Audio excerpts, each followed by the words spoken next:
Vamos tomar o texto, tema desse acampamento. Romanos 12, 2. Romanos 12, 2. E pode deixar uma marca aí, porque nós vamos voltar algumas vezes a esse texto. A essa ordem que o Senhor quer nos dar, já está nos dando no Carnaval da Canção Nova nesse ano.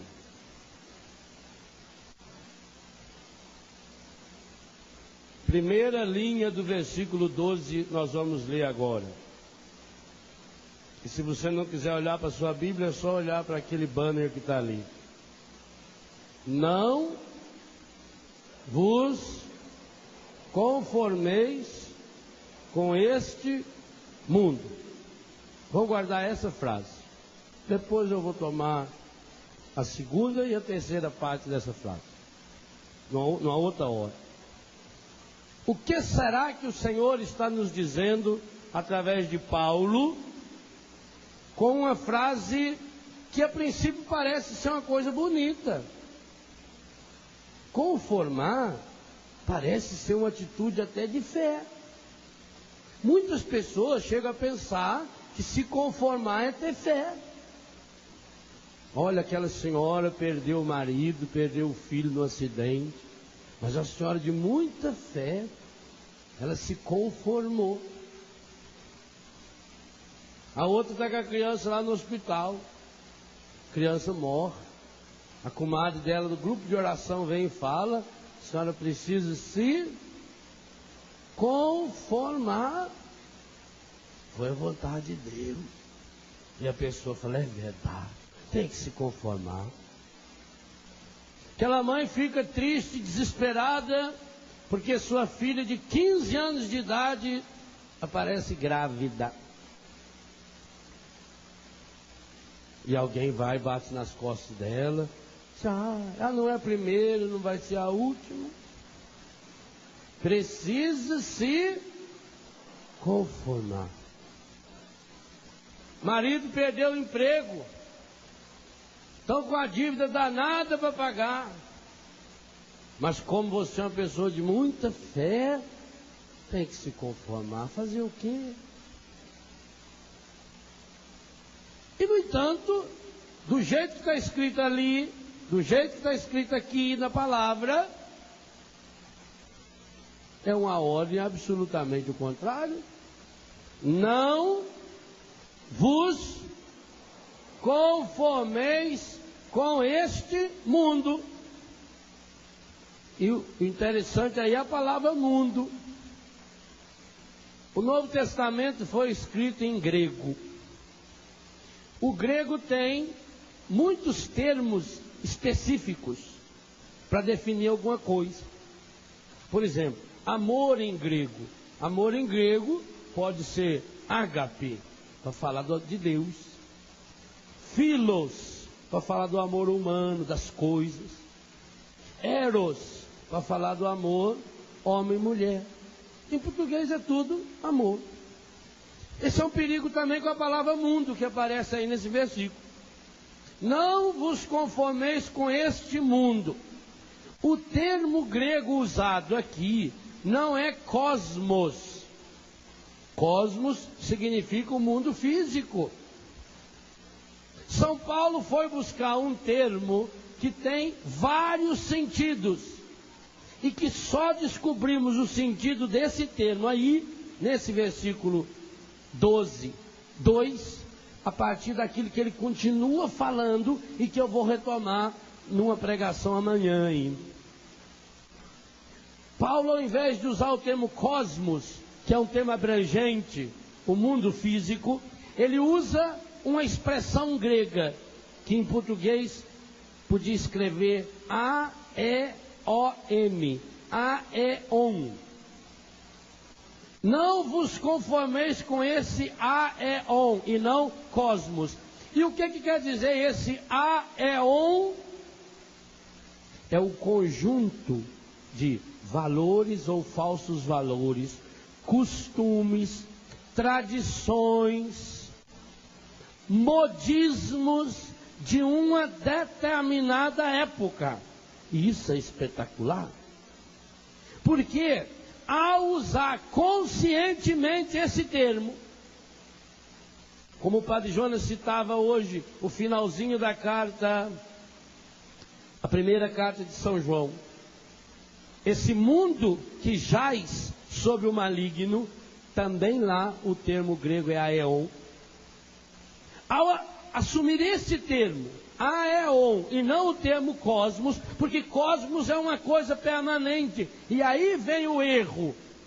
Tem que se conformar, sempre foi assim, sempre vai ser assim. Não, São Paulo está dizendo que ser cristão é ter a coragem de ser diferente. É mais do que ter coragem de ser diferente, é fazer uma opção radical pelo diferente. Não se conformar é se inquietar com esse mundo, ou seja, com esses valores, entre aspas, com esses costumes, com esses modismos, porque isso são coisas exteriores. E o que é se conformar? Conformar. Aí a palavra mãe dessa palavra é a palavra forma. E dessa palavra raiz forma, vem formato, vem forma, vem deforma, vem conforma, informa. São Paulo vai depois usar um outro termo, repito, que vou trabalhar amanhã, transforma. Ao falar conforma, significa assim, na medida em que eu vou me aproximando dessa forma, eu vou ficando com essa forma. Conformar é o que a senhora faz em casa quando vai fazer um bolo. A senhora põe lá dentro do liquidificador, por exemplo, joga lá a farinha, joga lá o leite condensado, joga tudo light. Joga lá açúcar, aquela coiseira, bate, aquilo é uma meleca. Que forma que tem aquilo? É líquida. Aí despeja lá numa forminha, que tem até um narizinho no meiozinho, para lembrar os pudim antigos, né? Antigamente tinha sentido aquilo, que aquilo era para banho-maria, aquilo era para água quente entrar no meio e cozinhar de dentro para fora. Tem gente que até hoje pensa que aquilo era para enfeitar o pudim. Aquilo era para cozinhar ele de dentro para fora, de fora para dentro, para ele ficar com aquele sabor gostoso. Senão ficava aquela coisa casca grossa, igual bolão de fubá assado na panela de ferro. Fica aquela casca grossa, dura e por dentro cru.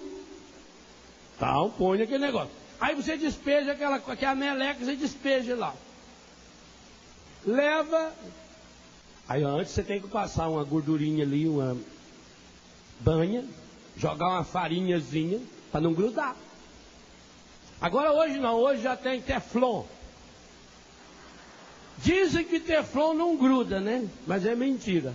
Porque se ele não grudasse, como é que ia colar ele na panela? Alguma coisa faz esse teflon grudar. Senão ele ficava solto dentro da panela.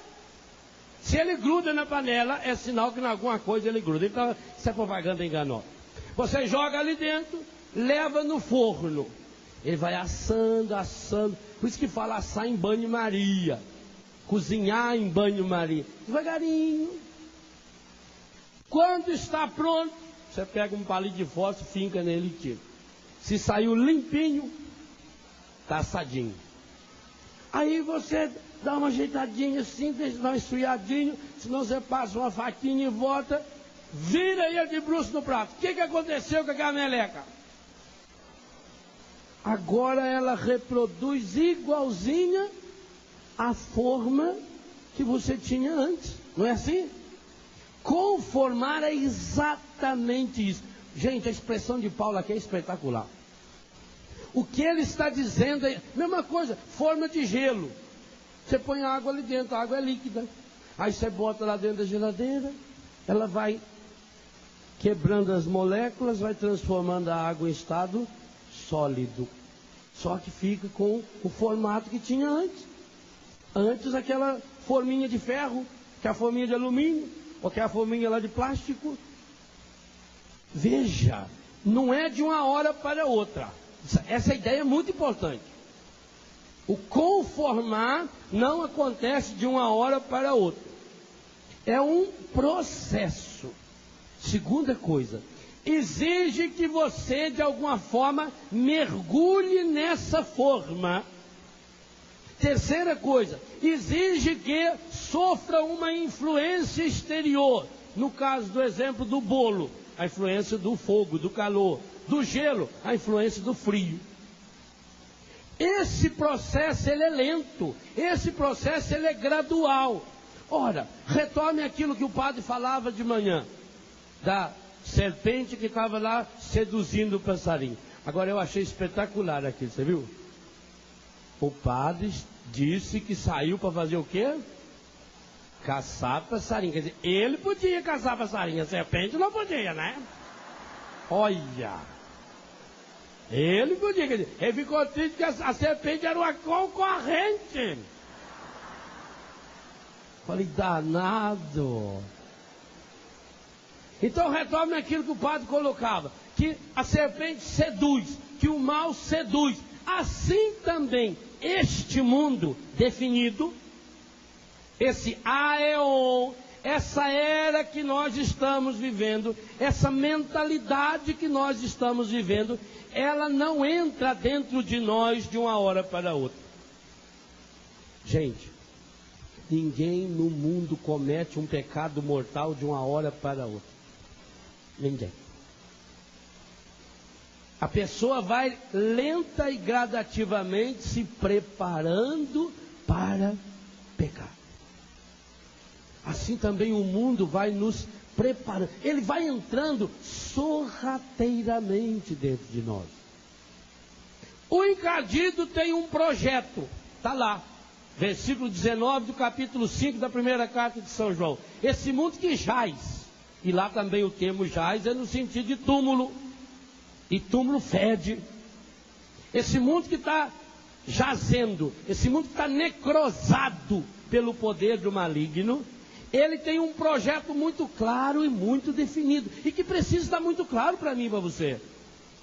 O encardido tem um projeto claro e definido a meu respeito e a seu respeito. Ele vai fazer o possível e o impossível, o imaginável e o inimaginável para nos seduzir. Com um detalhe, ele não desiste nunca. Se ele não conseguiu te abocanhar hoje, não pense você que ele vira as costas e vai, deixa aí, eu não quero mais. Se ele não consegue abocanhar a gente hoje, ele só vai dar a volta para tentar encontrar a gente numa situação de fragilidade. Por isso que as pessoas são pegas pela fragilidade. Quando fala esse mundo, e eu já repeti algumas vezes que é para você gravar bem, o termo usado aeon significa essa mentalidade. Essa mentalidade desse mundo significa o governo desse mundo. Gente, eu não sei se vocês tomaram consciência de algo muito sério que aconteceu semana passada. Os jornais aqui no Brasil, até por isso, nem trouxeram a notícia com ênfase que merecia. A Rádio Vaticano, rádio oficial da Igreja Católica, a rádio que está sob o comando direto do Santo Padre, o Papa, transmitindo uma palavra oficial do seu diretor. O diretor da Rádio Vaticano significa que ele tem que tomar muito cuidado com o que ele fala, porque o que ele fala é em nome do Papa. É a voz oficial, é igual um porta-voz. A Rádio Vaticano, semana passada, fez um pronunciamento que eu não vi em nenhum lugar semelhante a respeito dessa possibilidade da guerra. Por que o Papa está convocando esse jejum e a oração conjunta no dia 5? A Rádio Vaticano falou abertamente contra o presidente dos Estados Unidos, o senhor George W. Bush. A Rádio Vaticano chamou esse homem de imaturo. A Rádio Vaticano. Isso é coisa que daria uma guerra. A Rádio Vaticano disse que esse homem é irresponsável. Que esse homem só quer a Organização das Nações Unidas se as decisões da ONU lhe forem favoráveis. Porque, repetindo o discurso do próprio George W. Bush, se a ONU for contrária, o Conselho de Segurança for contrário, ele invade do mesmo jeito. Essa coragem que a igreja tem, infidelidade é uma palavra como essa. Porque esse aeon, para fazer você se conformar a ele, ele tem sob si os governos de muitos países. Ele tem sob si a política, a economia, o próprio dinheiro, a cultura, a música, uma filosofia de vida. E eu vou retomar alguns desses aspectos de uma forma mais esmiuçada ao longo do acampamento. A música, a cultura, a moda. Esse aeon significa o modismo, o jeito que cada época da história se veste. Não é cosmo, não é cósmico, é aeon. É esse momento da história. E está embutido nesse termo. Se você pegar um bom dicionário, você vai ver que está embutido também nesse termo uma espécie de religião que, usando falsamente o nome de religião, aproveita a fragilidade das pessoas. E eu dei essa volta para afirmar exatamente isso. Essa vontade de seduzir, esse desejo de seduzir, essa obsessão por seduzir o ser humano, faz com que nesse aeon crie-se religiões que, usando o nome de Deus, estão a serviço explícito do demônio. E é o que mais se prolifera. Por que esse aeon precisa ter consigo governos? Porque vem a falsa liberdade. E nós já ouvimos hoje uma definição muito clara de liberdade. A única liberdade que você tem, a única liberdade que eu tenho é para fazer o bem. Quem faz o mal não é livre, quem faz o mal é escravo. Nós nos tornamos, São Pedro afirma isso categoricamente, nós nos tornamos escravos daquilo ou daquele ou daquela a quem nós obedecemos. Obedecer é ouvir. E qual é a tática do encardito para seduzir? Ele reduz. Gente, isso que está no Gênesis é espetacular. Infelizmente nós não encontramos bons livros escritos sobre isso. Mas essa tática que o encardito usou para seduzir a Eva é a que ele usa para seduzir o Léo e para seduzir cada um de nós. Retome o exemplo da serpente no paraíso. Por que o autor sagrado já usa o termo serpente? O Padre Jonas falou hoje de manhã. Porque a serpente tem como animal, uma das formas dela seduzir a sua presa é através da hipnose. Ela vai olhando para a presa, ela vai emitindo uma sintonia e aquilo atrai a pessoa pelo olhar. O objeto da sua sedução, um sapo, um rato, essas serpentes rateiras. Lá em casa nós criamos uma lá no cantão de casa, tem uma gordona que está lá, de vez em quando ela sai na árvore para ver a gente lá, né? Ela olha assim para o ratinho vem caminhando na boca dela. Ela não é aquele ratinho da televisão, não, é aquele ratinho pequenininho. Não me coloque numa situação difícil. É ratinho, aquele ratazaninho, pequenininho, assim. Aqueles bichinhos, aqueles priazinhos. Que em alguns lugares chama hamster, que tem gente que cria aquilo em casa, que acha tão lindo, né? Gosta de criar rato. É muito fácil, se você pegar um paió velho e trazer para dentro da sua casa, que os ratos se proliferam, que é uma maravilha. Então, a serpente seduz pelo seu olhar, ou pelo barulhinho que ela faz. Então, seduziu Eva. Qual foi a primeira pergunta que a serpente fez a Eva no paraíso? Gênesis capítulo 3, qual foi? Como começou a conversa da serpente? Lembram-se? É verdade Observe como é que o mundo faz para me seduzir. Ele vem com uma verdade do ponto de vista dele. Tudo é verdade. Se eu isolo o resto da frase, a Bíblia afirma categoricamente que Deus não existe. Você já leu isso na Bíblia? Está escrito na sua Bíblia: Deus não existe, vírgula, assim diz o insensato.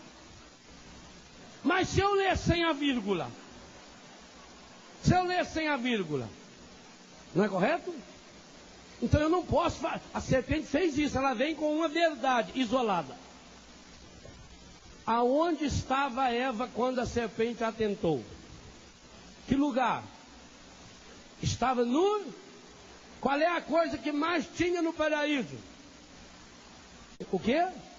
Árvore. Tinha tanta árvore no paraíso. Era um jardim tão grande que, geologicamente falando, tem um absurdo aí. Diz que era tão grande que um único rio fazia nascer 4 rios. Normalmente não é o contrário. Vários rios formam um. Não é assim? O rio maior vai juntando os afluentes até formar um. Ali no Paraíso, para exagerar, para mostrar que era uma imensidão, diz que de um rio formava-se 4. E não era 4 corguinhos, não. Era 4 rios caudalosos, rabudos, imensos, grandes. Quantas árvores então tinha no paraíso? Quantas? Mais ou menos, chuta aí um número. Bilhões, milhões de árvores. Quando a gente vai para o Amazonas, a gente tem uma ideia disso. Você voa de São Paulo a Manaus, dependendo do avião, é 4 horas, 4 horas e 15 de voo. Se for 4 horas e 15, durante 4 horas, voando a 800 km por hora, você olha para baixo e só vê mata. Só vê árvore. Então esse paraíso tinha milhares de árvores. O que a serpente fez com ela? Fez com que Eva não enxergasse mais nenhuma outra árvore. Chegou para ela e disse: é verdade, isolou, que Deus proibiu vocês de comer essa? Percebeu a redução? Fechou. Eva tinha os olhos abertos para enxergar tudo. É como se a serpente pegasse um canudo, fosse colocando aqui no olho da Eva, igual a gente faz com o burro para ele poder puxar a carroça. Então você limita o ângulo da visão dele aqui. E ainda foi fechando até chegar numa única árvore. Meu Deus do céu. Talvez seja por isso que quando Jesus curou aquele cego, e que Jesus fez a saliva e passou no olho dele, e perguntou para ele: está enxergando? O que ele falou? Eu vejo o homem, só que parece uma árvore que anda. Jesus falou: você está enxergando? Ah, beleza, velho. Olha, tem muita semelhança mesmo, uma árvore andando. Olha que espetáculo, você está bom, viu? Você pode ir embora, você já está recuperado. Foi o que Jesus fez? Rezou mais um pouco para ele. Agora você, bom, anda bem, meu filho. Pensei que eu esqueci a arte de fazer milagre. Quase que Jesus invocou Santa Luzia para ajudar ele a curar aquele homem. Só não fez porque Santa Luzia ainda não tinha atuado na oftalmologia ali, não estava especializado naquele oculismo. Então o que a serpente faz? Ela isola. Vai fazendo isso aqui, meu olho está aberto, amplo. Vai reduzindo. Técnica de redução lenta. Por exemplo, você está dirigindo o seu carro durante o dia. Durante o dia você está guiando o seu automóvel. Qual é o seu ângulo de visão? Você enxerga tudo que tiver na frente. Tudo que tiver aqui, não sei quantos graus dá isso, mas deve dar aqui bem uns 140, 150 graus. Isso você enxerga aqui, E se alguém mexer aqui, eu estou enxergando. Aqui onde está a minha diretora, eu consigo enxergar. Está aqui a quase 180 graus. Se ela fizer um movimento. Aqui onde está o Dunga, eu consigo enxergar se ele fizer um movimento. Aí você já olha. Então você tem amplamente 140, você tem a possibilidade de 180 graus aqui com um pequeno olhar, com os retrovisores do carro, você tem a visão de trás e o retrovisor interno te dá a visão exatamente atrás de você. Então você tem aí a possibilidade de uns 270, 280 graus de visão, correto? E a sua visão vai até aonde? Até aonde der. Até onde você conseguir enxergar. Agora, você está passando na mesma estrada, guiando o mesmo automóvel, só aqui 10 horas da noite. O que acontece com a sua visão? Essa visão que você tinha, esse ângulo de 270 graus, pelo menos, reduz-se a aqui, esse ângulo da minha frente. Isso deve dar uns 40, 45 graus. Além disso, além dessa redução, reduz a distância. Por que tem automóveis que tem farol de milha? Não tem farol de milha? Que são excelentes faróis. Alguns automóveis já vêm com farol de milha. Para aumentar a minha visão. Ele chega até 1 milha. 1 milha dá 1,5 km. 1.600 metros. Então, se eu tiver um excelente farol de milha, o meu carro, o farol, joga a 1.600 metros mais ou menos. Você percebeu o exemplo que eu dei? A serpente não mudou. O encardido não mudou o mundo que você está vivendo. Você está vivendo no mesmo carro. Você está dirigindo na mesma estrada. Você não está com problema na sua vista. A única coisa que ele fez foi escureceu o horizonte externo. Primeira carta de São João, capítulo 5, versículo 19. Esse mundo, esse aeon, ele está, jaz é o que mesmo? Aqui, jaz. Ele está morrendo em que lugar? Nas trevas. Não foi a oração que o padre retomava? Finalzinho do primeiro capítulo de São Lucas. Aqueles que jazem nas sombras da morte, no poder das trevas. Então, ele vai escurecendo. Primeiro ele faz esse processo, né? Ele vai fechando a minha visão. E isso ele faz com o mundo, faz com a pessoa. Eu começo a me relacionar com o Dunga. Começo a fazer amizade com ele, o Dunga fazia amizade comigo. Você já pensou quanta coisa a gente pode fazer juntos? Meu Deus! Nós podemos viajar junto. Você fala para os jovens, eu vou falar para os casais. Você, como leigos, vai dar um testemunho, vai levar sua esposa junto. Nós vamos fazer um grande acampamento, onde vocês dois vão falar de casal. Eu vou falar do sacerdócio. Você vai animar o povo, eu vou celebrar a missa. Já pensou? Mas aí o encardido não gosta dessa parceria. O que ele faz? Ele começa a isolar a minha visão e fechá-la num defeito do Dunga. Ah, e ele não inventou esse defeito. O Dunga tem esse defeito. Não sei qual. E no Dunga ele faz com o Léo. Ao invés de ele enxergar as possibilidades que o Léo tem, como padre, como pessoa, ele vai reduzindo e o Dunga passa a enxergar agora com lente de aumento ainda, com farol de milha, o defeito do Léo. E outra coisa, o encardido não inventou o meu defeito para o Dunga. Ele começa dizendo o que para Eva? É verdade. Porque se ele inventar um defeito de mim para o Dunga, se ele pôr na cabeça do Dunga um absurdo, olha, não vai com o Léo, porque o Léo vai seduzir a sua mulher. Isso ele nunca vai pôr na cabeça do Dunga. Porque ele já me conhece há muitos anos e sabe o quanto eu respeito. Você não vai botar mas ele vai pegar um defeito que eu tenho, um defeito do meu temperamento. Não, o Léo é muito agitado, fala o que não deve. Então ele vai pegar um defeito meu. Um defeito que eu tenho.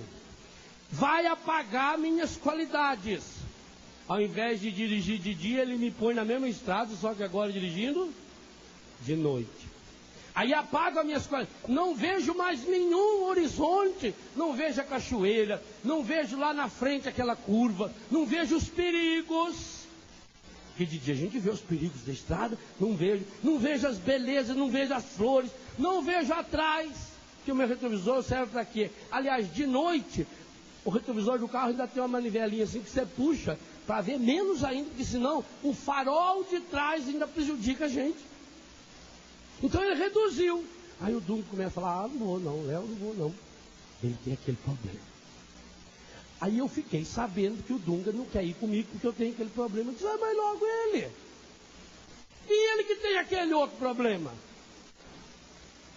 Tem aquele, mas não tem. Estão percebendo o que o Gadido faz?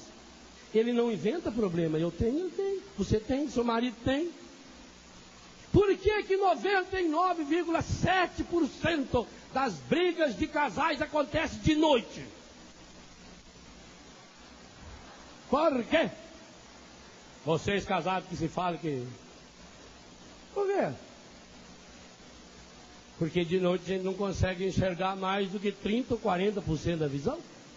Então ele reduz a minha visão, faz com que eu enxergue. E quando você não enxerga, você entra numa fria.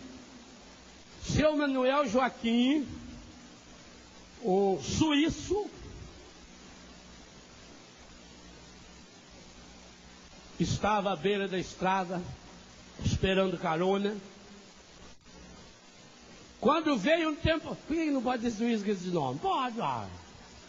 O senhor Manuel Joaquim, suíço, natural lá. Ele estava na beira da estrada, esperando uma carona. Precisava ir para a cidade. Mas não vinha carona nenhuma. Foi escurecendo. Ele olhava no horizonte, não via nada. De repente, além da escuridão da noite, as nuvens foram se acumulando, que ele foi ficando escuro e começou a chover. Mas era um toró tão violento que ele não enxergava 1 metro acima na frente do seu nariz.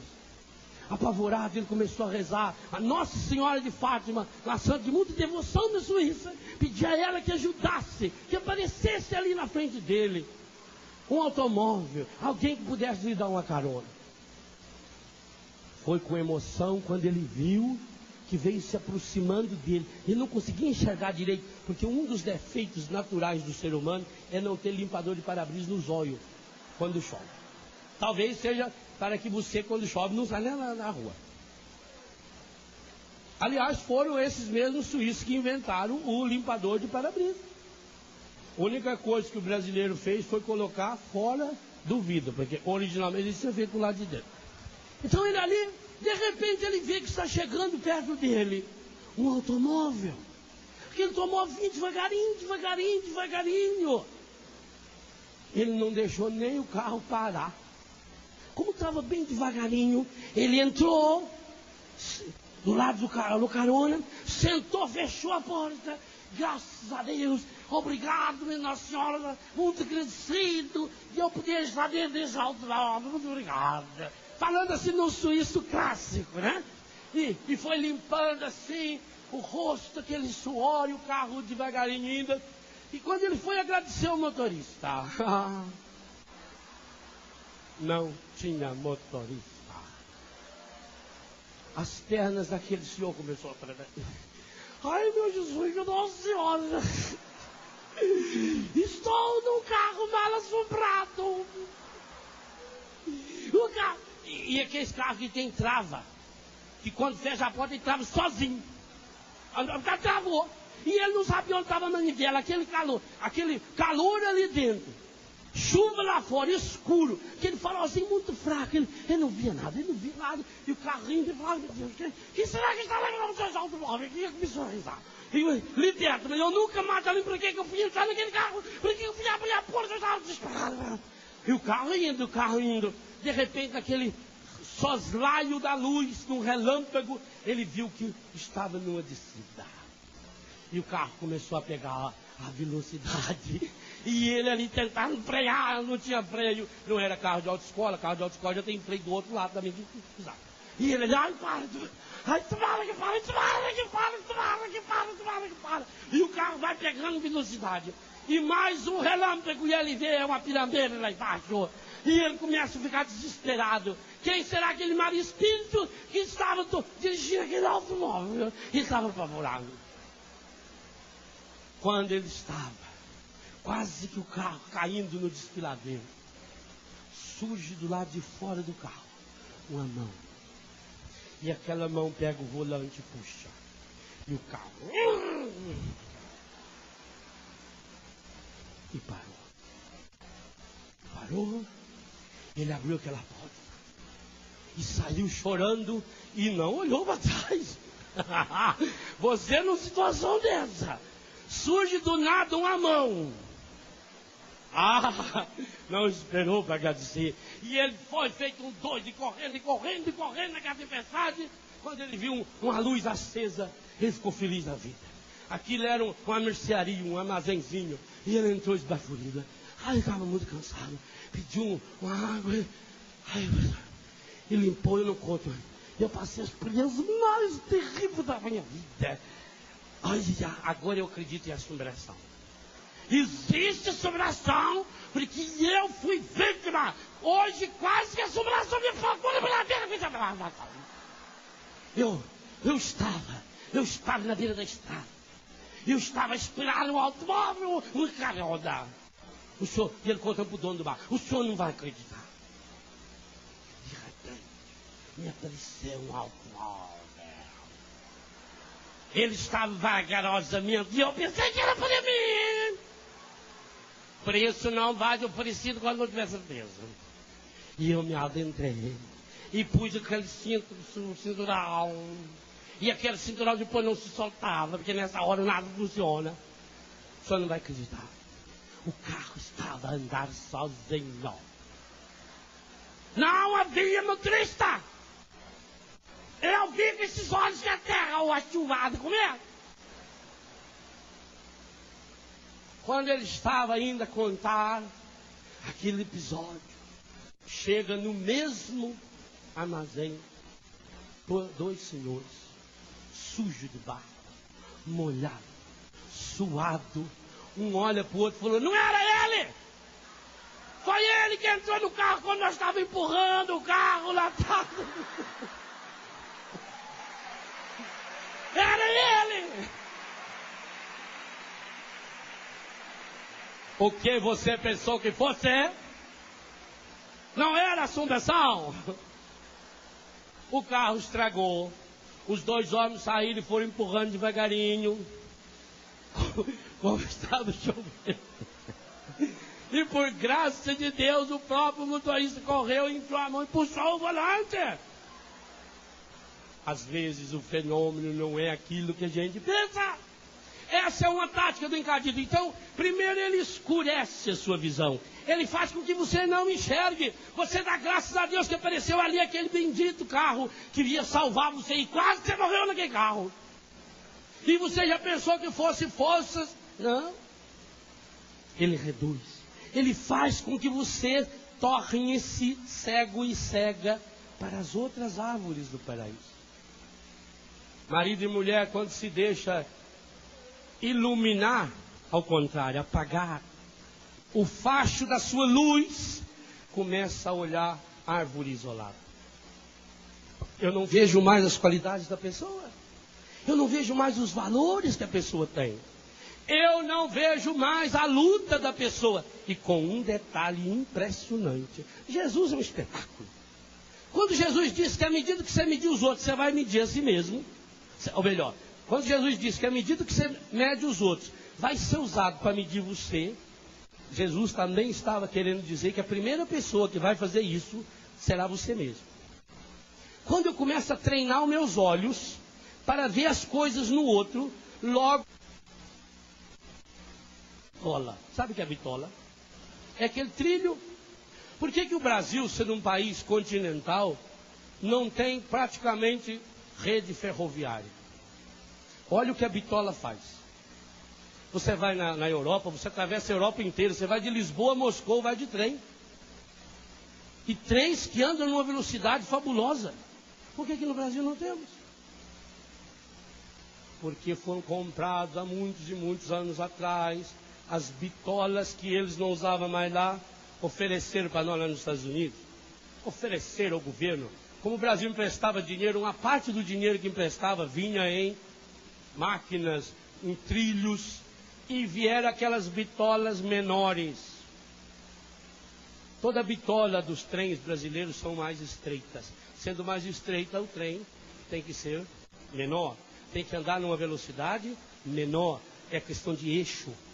E hoje nós temos um problema sério das rodovias, problema sério dos transportes, problema sério do transporte aéreo, porque a bitola usada na nossa rede ferroviária é ultrapassada. O encardido vai fazer isso. Então ele bitola. O que é uma pessoa bitolada? É uma pessoa que não consegue sair. Põe uma coisa na cabeça, não tem quem tira. E quem, se não tivesse aparecido aqueles dois senhores que estavam empurrando o carro, quem iria esclarecer ao querido suíço, o senhor Manuel Joaquim, que aquilo eram duas pessoas e não um espírito, todo mundo queria matar ele? O encardido então faz isso, ele bitola o seu olhar. Ele faz você enxergar. Repito, ele começa com uma pergunta. É verdade? O portuguesinho suíço não inventou. Ele não mentiu. Não era mentira, era verdade. Mas era verdade que ele estava se experimentando naquele momento. É verdade que vocês estão proibidos de comer essa fruta. Veja o que o encardido faz no namoro. Por que os meios de comunicação descem a lenha na igreja? Porque a igreja católica é contra o namoro. O que tem que fazer experiência sexual no namoro? Olha a redução. O tempo do namoro, que deveria ser o tempo de conhecer a pessoa, de dialogar com a pessoa, de conhecer os ideais da pessoa, os sonhos da pessoa. Um tempo de conhecer, além dos olhos, descobrir o olhar da pessoa. Além de lamber o ouvido, descobrir como é que essa pessoa acolhe, como é que essa pessoa escuta. Descobrir o coração da pessoa. Se o ouvido estiver limpo. Senão fica a língua amarga. Que cera amarga a gente.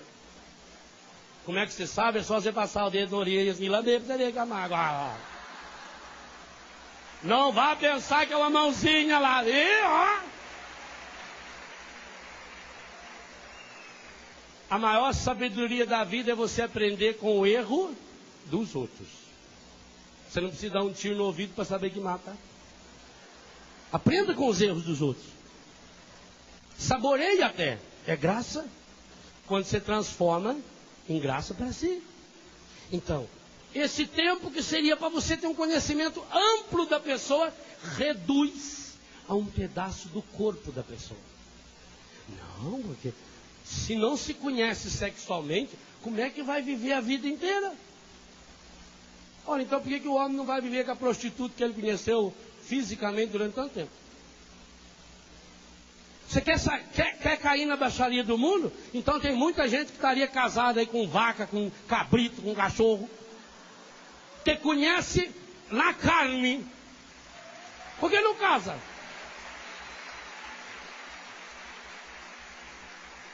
Como está na chegada do aeroporto de São Paulo, na chegada do aeroporto de Guarulhos, você sai da sala do desembarque ali, há um pôster desse tamanho natural, de uma cantora, toda sensual, segurando uma camisinha. Gente, a imagem que eles usam é terrível. É quase a mesma imagem de um sacerdote segurando a hóstia. Por isso que eles mostram sempre a camisinha enrolada. Ninguém usa camisinha enrolada. Então já devia mostrar ela dentro. Ou soprar ela feito um balãozinho de festa de aniversário. Ela segurando aquela hostiazinha, salvação. Na hóstia está escrito Jesus Salvador. Ela levanta a hóstia do encardido. Bonitinha. Ela é muito mais bonita que os padres. Eu nunca vi um padre lindo que nem a mulher. Ela é bonita, ajeitadona. Não sei se canta bem, porque eu nunca vi cantando, mas a foto dela está bonita na foto. Ajeitadona. E está escrito uma frase mais ou menos assim: prova que você já cresceu. É mais ou menos isso que está escrito. Use camisinha. Então, esse mundo, esse aeon, que tem uma sexualidade aeon, uma sexualidade mundana, diz que você, prova que você cresceu. Carrega essa porcaria no bolso.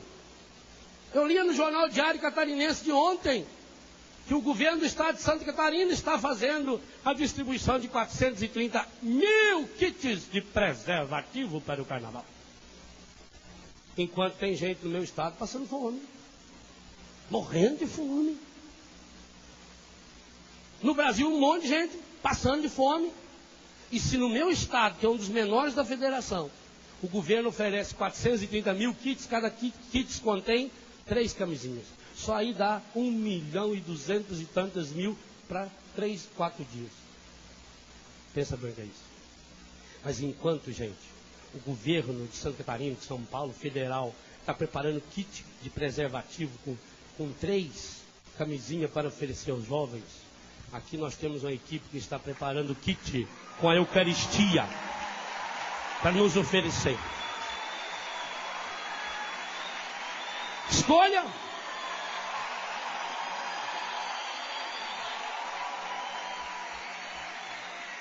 Prova que você cresceu. Talvez os ministros da Eucaristia pudessem olhar no seu olho e dizer isso para você na missa hoje. Prova que você cresceu. Tenha coragem de deixar Jesus Cristo se dissolver, se derreter no seu corpo. O seu problema está no corpo, pois tem o corpo do Cristo para vir no nosso corpo.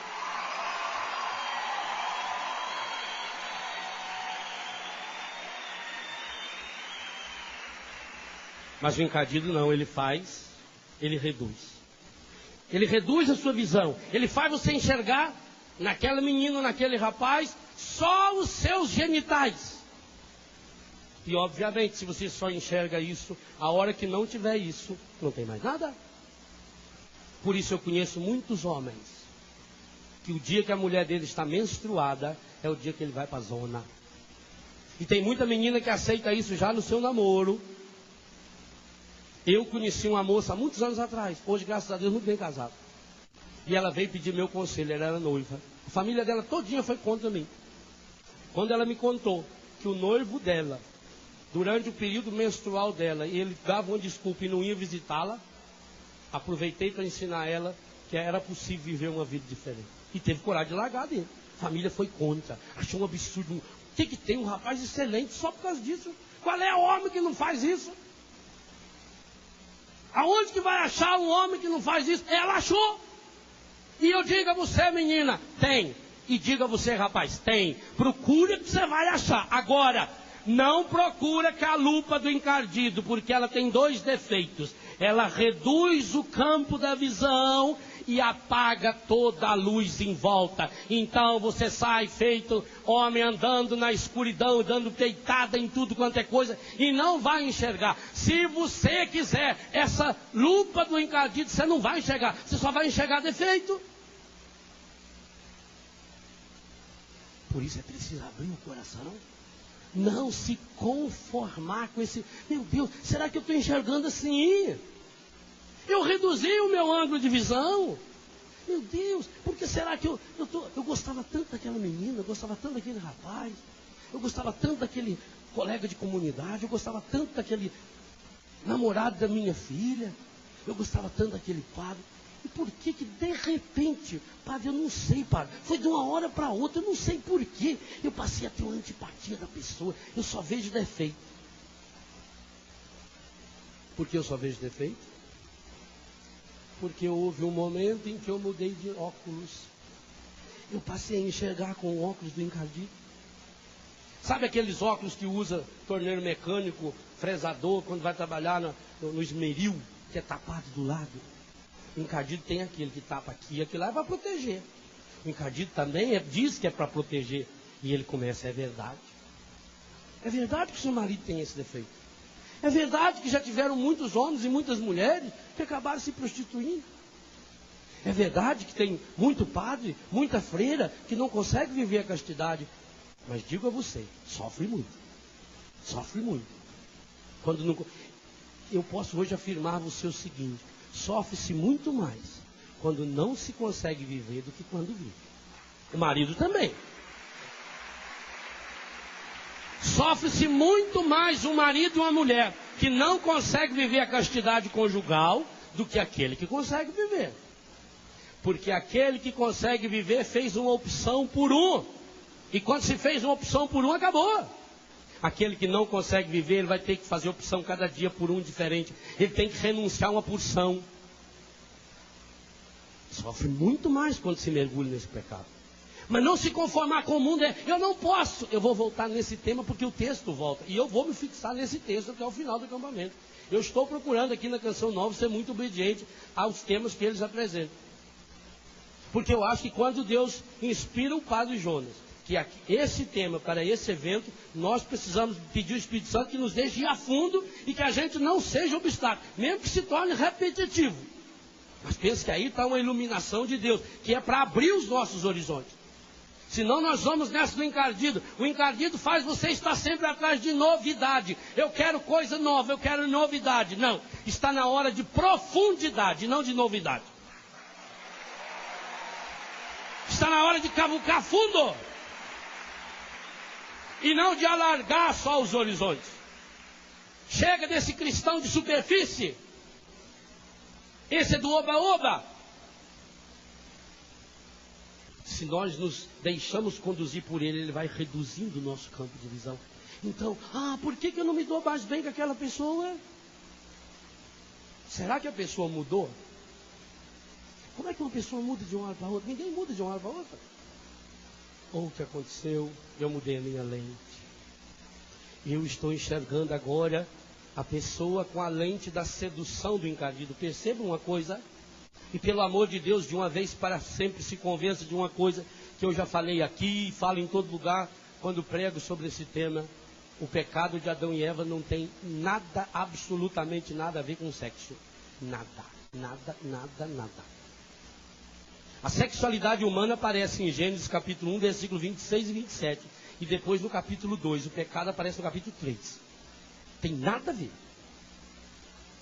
Quando esse olhar sedutor da serpente, o que ela fez? Uma coisa ingênua. Reduziu o amplo olhar de Eva. Eva enxergava com os olhos de Deus. E quando se enxerga com os olhos de Deus, não se tem obstáculos. Se enxerga longe, porque só se vê bem com o coração. Deus vê o coração. Mais do que isso, sonda com a compaixão. Vai lá dentro. Quando Deus olha para o Padre Léo, para o pecado do Padre Léo, ou do Dunga, naquele exemplo que eu dava antes, ele não olha para xingar o Dunga, para xingar o Padre Léo. Ele olha, sonda com compaixão. Sonda vai lá dentro. Isso é uma sonda. É uma pecinha que vai lá dentro. A sonda no nariz, uma sonda no coração. Você faz uma cirurgia, põe uma sonda pela virilha. Deus sonda. Ele vai lá dentro, ele vai fuçando. Por isso que eu preciso da Eucaristia. Eucaristia é o aparelho que o próprio Cristo inventou para Deus sondar cada pedaço do meu corpo e mandar embora dali aquilo que não pertence a Ele. Isso é a sonda mais fabulosa que Deus inventou, foi a Eucaristia. Ele entra dentro de mim, ele se dissolve. Quando a Eucaristia se dissolve em minha língua, em alguns milésimos de segundo, ela entra em contato com a minha corrente sanguínea. A ciência diz que o meu coração leva exatamente 1 minuto para fazer esse sangue circular pelos 94 mil quilômetros de extensão que tem todo o corredor de sangue do meu corpo. Em 1 minuto faz isso. Ou seja, quando você recebeu a Eucaristia aqui, a hora que você volta para o seu lugar, a hora que você se senta, o seu corpo inteiro já está eucaristizado. Você tem Eucaristia em cada poro, em cada pedaço do seu corpo. E esse Deus que entra dentro de você, sonda com a compaixão, é para mandar embora aquele câncer, aquela enfermidade, aquela opressão, aquela depressão, aquela angústia, aquele espírito de prostituição, aquela sujeira que está lá dentro. Mas se você não abre o coração para sair, não tem como sair. Deus também olha assim e diz, é verdade, Léo tem aquele defeito, é verdade, Léo tem aquele pecado. Mas para que Léo e mais ninguém pudesse sequer pensar que aquele pecado fosse obstáculo para que essa sonda de misericórdia entrasse no corpo dele, o meu filho, que deu seu corpo, que sondou o mundo inteiro porque viu o mundo com os olhos humanos, o meu filho carregou